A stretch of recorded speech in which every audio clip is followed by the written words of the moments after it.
Should you strive to be the perfect leader? I'm Greg Schinkel, President of Unique Training and Development and Frontline Leadership Systems. And in today's episode, let's look at the idea of a leader who is still flawed or one who strives to be perfect. Now, in our Frontline Leadership class, we asked this question in our very first module. If you think back to all the leaders for whom you've worked, what percentage of them were good leaders and which percentage were not good? And usually, unfortunately, it turns out to be almost like a coin toss. You have one good leader, you might have one bad leader. So very few people have a consistent set of great leaders. But then we ask, are your good leaders perfect or do they have flaws? Now, as you can imagine, usually either 100% say that even the best leaders still had flaws. Then you'll notice that, okay, I can still have flaws, but does that mean you should just accept all your flaws and not try to get better?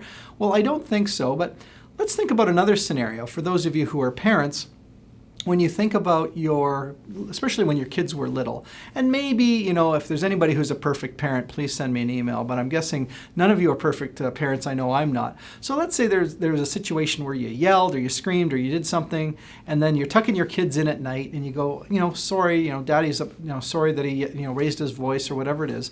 Most of the time, what are your kids going to say? They're going to say, it's okay. Why do your kids give you a break is the same reason, well, maybe slightly different than why your team will give you a break when you still have the odd flaw. Your kids know that you love them and that you care for them. Now, in the same way, if your team knows that you care about doing the best job that you can, that you have their best interests at heart, they're also going to cut you a bit of slack when you do something that isn't quite as good as a leadership attribute or behavior as you could have done. So I'm not excusing bad leadership. I'm just saying that it's okay. Leaders can't really be perfect. And in fact, in trying to become perfect, you end up actually not being even excellent. So what I'd rather you do is to work at things to see if you can get a little bit better. So I've got a few tips for you to work towards excellence in leadership and not just perfection. Number one is seek feedback. Now, feedback's going to come to you in a variety of ways. Sometimes it'll be formal feedback through a performance review, or it might be a 360 assessment if your company does those.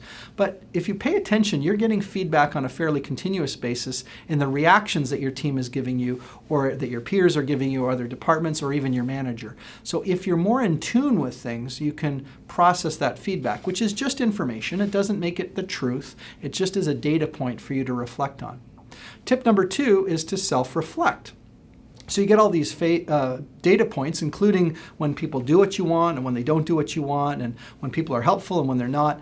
And you process all that and you self-reflect on how much of what I did contributed to either the good outcomes or the not so good outcomes. And maybe if I just process that a little bit, I can figure out what I need to tweak and change. And then tip number 3 is to grow one step at a time.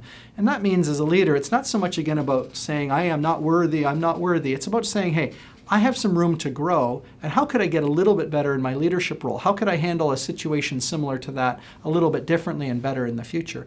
And as you become incrementally better, your team will see that it's getting better, and they're going to give you even more slack as you inevitably still screw up the odd time.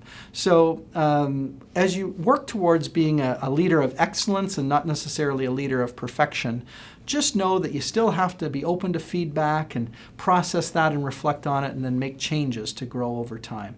And of course, we're here to help you through one of our training programs like our Frontline Leadership course, or through the library and modules of many other topics that we have. And we do that both on-site in person, which is maybe the more traditional way these days, or we use our state-of-the-art virtual training studio to bring through high definition and a production team one of the best learning experiences you're ever going to get right at your desktop. So whether we work with you in person or virtually, it all starts with an investigation and a conversation at uniquedevelopment.com.